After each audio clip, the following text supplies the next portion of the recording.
అది ఒక అందమైన గ్రామం. ఆ గ్రామం పేరు రామాపురం. ఆ గ్రామం మధ్యలో ఒక పెద్ద చెరువు ఉండేది. ఆ చెరువు వల్లే గ్రామం పచ్చగా ఆనందంగా ఉండేది. రైతులు పంటలు పండించేవారు. పిల్లలు చెరువు గట్టున ఆడుకునేవారు. ఆ చెరువు గట్టున ఒక చిన్న టీ దుకాణం పెట్టుకున్నాడు రాములు. రాములు చాలా తెలివైనవాడు, కానీ కొంచెం దురాశ ఎక్కువ. ప్రతిరోజు ఉదయం రైతులు పనికి వెళ్లే ముందు టీ తాగడానికి రాములు దుకాణానికి వచ్చేవారు. మొదట్లో రాములు మంచి టీ చేసి ఇచ్చేవాడు అందరికీ. ధర కూడా తక్కువగా ఉండేది. ఇలా అందరూ ఆనందంగా వచ్చి టీ దుకాణానికి వచ్చి టీ తాగేవారు. ఇలా కొన్ని రోజులు గడిచాయి. రాములు ఇలా ఆలోచించాడు, ఇంతమంది వస్తున్నారు కదా, కొంచెం పాలు తగ్గించి నీళ్లు ఎక్కువ పెడితే నాకు లాభం ఎక్కువ వస్తుంది అని రాములు ఆలోచించాడు. ప్రతిరోజు టీ పెట్టేటప్పుడు పాలల్లో నీళ్లు ఎక్కువగా వేసి పాలు తక్కువగా వేసి టీ చేయడం మొదలుపెట్టాడు. కప్పు టీ ధర మాత్రం పెంచేశాడు. ఒకరోజు రైతు లింగయ్య టీ తాగి ఇలా అన్నాడు, రాములు, ఈరోజు టీ రుచి ఏదో తక్కువగా ఉంది అని అడిగాడు లింగయ్య. అప్పుడు రాములు నవ్వుతూ, అయ్యో, మీకే అలా అనిపించిందేమో అని అన్నాడు రాములు. కానీ మరుసటి రోజు ఇంకొంతమంది కూడా అదే మాట చెప్పారు. అందరికీ అనుమానం వచ్చింది.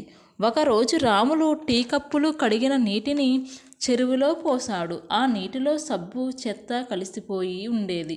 కొన్ని రోజులకి చెరువులో చేపలు చనిపోవడం మొదలైంది. నీళ్లు మొత్తం కలుషితం అయిపోయాయి. గ్రామ పెద్దలు అందరూ సమావేశం పెట్టారు. పెద్దలు రాములను పిలిచి ఇలా అడిగారు, రాములు, నువ్వు చెరువుని కలుషితం చేస్తున్నావు. చెరువు మన అందరి జీవితం. నీ లాభం కోసం గ్రామానికి నష్టం చేయకూడదు అని అన్నారు. రాములు మొదట తప్పు ఒప్పుకోలేదు.